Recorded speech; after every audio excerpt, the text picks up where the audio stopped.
Halo sob, jadi di video kali ini gue ingin ngebahas nih salah satu iPhone keluaran tahun 2016 yaitu iPhone 7 Plus. Yang mana mungkin buat sebagian orang iPhone ini emang udah terkesan jadul, tapi nggak sedikit juga buat orang-orang di luar sana yang masih mengidam-idamkan iPhone yang satu ini. Nah, di video kali ini gue bakal ngerangkum nih 5 pendapat gue soal iPhone 7 Plus yang mungkin nantinya bisa kalian jadi ini bahan pertimbangan buat kalian. Khususnya buat kalian nih yang masih cari iPhone 7 Plus di tahun 2024. So let's get started. Nah, oke, buat pendapat gue yang pertama di sini adalah soal desainnya. Well, kalau buat urusan desainnya, HP dengan poni lebar dan dagu lebar kayak iPhone 7 Plus ini, gue akuin emang di tahun 2024 udah sangat kelihatan jadul banget. Apalagi di tahun ini udah banyak banget HP Android di kelas entry level yang nerapin desain layar bezel-less. Tapi tetap harus kalian ingat kalau yang kita omongin ini masalah desain, yang mana biasanya bersifat subjektif dan bergantung dengan selera individu masing-masing. Jadi buat kalian yang emang lagi cari iPhone 7 Plus dan gak mempermasalahkan dari aspek desainnya, mungkin iPhone yang satu ini masih layak banget buat kalian pakai di tahun 2024.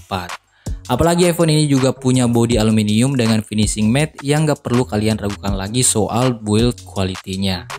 Sedangkan buat urusan layar, iPhone ini menggunakan layar IPS berukuran 5,5 inch dengan resolusi layar 1080x1920 pixel. Dimana gambar yang dihasilkan dari layarnya ini udah tajam dan masih oke banget menurut gua di tahun 2024. Dan walaupun gak sepipit dan sevibrant kualitas layar OLED, tapi dengan kecerahan yang bisa push sampai dengan kecerahan 620 nits, layarnya ini udah cukup banget buat kebutuhan multitasking kalian. Contohnya kayak nonton film di Netflix atau sekedar nonton video di YouTube. Dan ditambah lagi dengan speakernya yang udah stereo, ngebuat pengalaman nonton kalian itu akan jauh lebih mantap. Walaupun dari tingkat volumenya ini nggak sekencang handphone zaman sekarang. At least suaranya ini udah cukup banget buat kebutuhan nonton kalian atau cuman buat ngedengerin musik di Spotify. Nah, oke, buat pendapat gue yang kedua di sini soal harganya. Dan ya, mungkin alasan ini jadi aspek penting ya kenapa kalian masih cari-cari iPhone 7 Plus dan kenapa kalian masih nonton video gua sampai di menit sekarang. Jadi pas waktu video ini gua buat, harga dari iPhone 7 Plus ini dibanderol sekitar ya 2 jutaan lebih, dan mungkin bisa lebih murah atau lebih mahal tergantung dari kondisi bekas, garansi, dan juga kapasitas storage-nya. Nah, contohnya di sini iPhone 7 Plus dengan kapasitas 64GB X resmi full set dibanderol sekitar 2,4 jutaan. Dan kapasitas 128GB nya itu di harga 2,8 jutaan dan 256GB itu dibanderol sekitar 3,4 jutaan. Dan harga yang gue tampilin ini nggak bisa kalian jadikan patokan pasti ya, karena di beberapa seller pas waktu gue cek mereka itu punya selisih harga yang beda-beda tipis.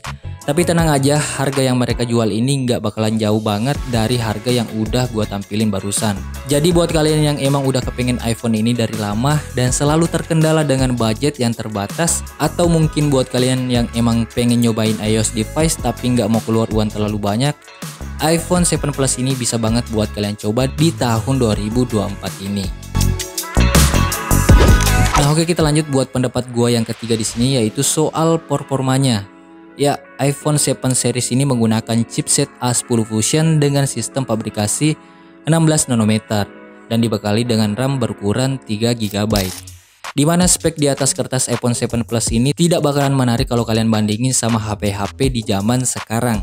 Nah, namun gue bisa simpulkan di sini secara performanya buat kebutuhan sosial media kalian kayak balas-balas chat WhatsApp, email, scroll-scroll video TikTok, ataupun buat buka Instagram, iPhone 7 Plus ini masih bisa banget diandelin di tahun 2024. Bahkan buat kalian yang penggunaannya tergolong standar aja, HP yang satu ini gue rasa udah lebih dari cukup dari segi performanya. Dan sedangkan buat urusan gaming, sebenarnya iPhone 7 Plus ini gue bisa bilang masih playable banget buat dipakai di tahun 2024. Tapi dengan catatan settingan grafis yang kalian pakai itu harus agak sedikit kalian turunin. Namun jika kalian punya niatan beli iPhone 7 Plus ini dengan kebutuhan gaming, gua rasa kalian mending skip aja buat beli iPhone yang satu ini. Dan well, buat poin selanjutnya atau yang keempat di sini yaitu soal kameranya. Jadi iPhone 7 Plus ini dibekali dengan setup dual kamera di bagian belakang, di mana menggunakan resolusi 12 megapiksel dengan bukaan f1.8 Sedangkan untuk telefotonya menggunakan resolusi 12 megapiksel dengan bukaan f2.8. Dimana hasil jepretan dari kameranya ini gue bisa bilang masih bisa banget bersaing dengan kamera-kamera HP yang ada di tahun sekarang. Walaupun dari segi detailnya nggak bakalan sebagus HP Android zaman sekarang, tapi dari segi warna yang dihasilkan seperti saturation, kontras, highlight, dan dynamic range-nya, gua rasa hasilnya ini masih bagus-bagus saja buat HP keluaran tahun 2016. Ya intinya hasil foto atau video dari iPhone 7 Plus ini nggak bakal malu-maluin kalau kalian post atau upload di Instastory kalian nanti cuy. Dan oke, buat pendapat gue yang terakhir soal iPhone ini yaitu soal baterai dan update softwarenya. Dan ya mungkin poin ini bakal menjadi aspek penting ya yang harus kalian pertimbangkan pas mau beli iPhone 7 di tahun 2024. Nah yang pertama di sini masalah tentang baterainya, di mana iPhone 7 Plus ini dibekali dengan kapasitas baterai 2900 mAh dan secara angka udah pasti kalah jauh sama HP-HP Android di zaman sekarang.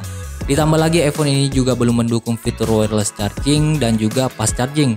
Jadi kemungkinan besar kalian udah harus siap-siap selalu bawa powerbank di tas kalian nanti. Karena sepengalaman gua pakai HP ini buat urusan chargingnya, apalagi buat penggunaan gua yang non gaming, gua itu bisa ngecas HP ini sampai 3 kali dalam sehari. Jadi buat kalian yang nggak mempermasalahkan aspek baterainya dan pen-pen aja kalau harus bawa powerbank kemana-mana, nah gua rasa iPhone ini masih oke-oke aja buat kalian pakai. Dan sedangkan buat dukungan softwarenya sendiri, pihak Apple secara resmi ya menghentikan update software di beberapa lini iPhone series.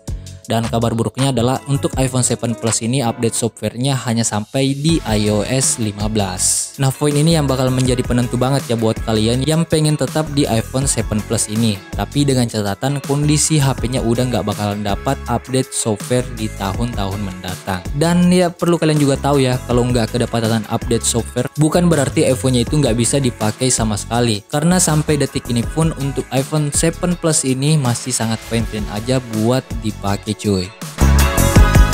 Dan ya mungkin segitu aja cuy video singkat gua soal iPhone 7 Plus di tahun 2024 ini. Dan semoga video ini bisa nih jadi bahan pertimbangan kalian yang tetap pengen beli iPhone 7 Plus di tahun 2024 ini. Dan intinya adalah sesuaikan dengan kebutuhan kalian dan jangan kalian paksain kalau emang belum cukup. Daripada kalian paksain buat beli iPhone 15 Pro mungkin, tapi dari hasil pinjol always kreatif.